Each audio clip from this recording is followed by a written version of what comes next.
La décision d'aujourd'hui est stupéfiante.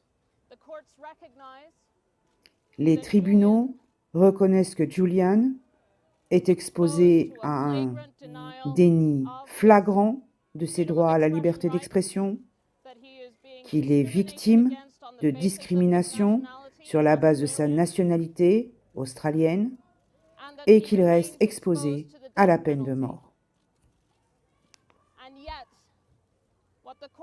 Et pourtant, ce que les tribunaux ont fait, c'est d'inviter les États-Unis à intervenir politiquement par l'envoi d'une lettre disant « tout va bien, tout est bien ». Je trouve cela stupéfiant. Depuis 5 ans que dure cette affaire, les USA ont réussi à montrer à la Cour que cette affaire reste une atteinte à la liberté de la presse, une atteinte à la vie de Julian. Ce que les tribunaux ont refusé d'examiner, ce sont les preuves que les États-Unis ont comploté pour assassiner Julian, pour l'enlever. Parce que s'ils reconnaissent cela, alors bien sûr, il ne peut pas être envoyé aux États-Unis.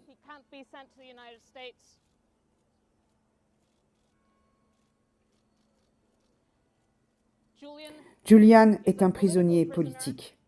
Il est journaliste et il est persécuté parce qu'il a exposé le véritable coût de la guerre en termes de vies humaines. Cette affaire est une vengeance. C'est un signal pour vous tous que si vous exposez les intérêts qui motivent les guerres, alors ils vous pourchasseront. Ils vous mettront en prison et ils tenteront de vous tuer. Julian est à quelques jours du 5e anniversaire de son arrestation et de son emprisonnement à la prison de Belmarsh. Il est emprisonné à Belmarsh depuis 5 ans, sans condamnation. Et les charges retenues contre lui visent à le punir pour avoir publié la vérité, pour avoir publié des preuves de crimes de guerre commis par le pays qui tente de le faire extrader. Désormais, les tribunaux britanniques ont invité les États-Unis à délivrer des garanties concernant la manière dont sera traité Julian Assange en cas d'extradition. L'administration Biden ne devrait pas délivrer de garanties.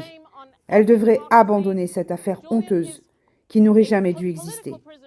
Julian n'aurait jamais dû être emprisonné un seul jour. C'est une honte pour toutes les démocraties. Julian est un prisonnier politique, c'est un éditeur, il est poursuivi pour avoir exprimé son opinion politique, pour avoir usé de la liberté de la presse dans sa forme la plus pure. Libérez Julian, je demande que tout le monde se rassemble derrière lui pour appeler à sa libération. Appelez l'administration Biden à abandonner cette affaire et soutenez la résolution 934 de la Chambre des représentants présentée au Congrès américain pour abandonner les poursuites. Merci.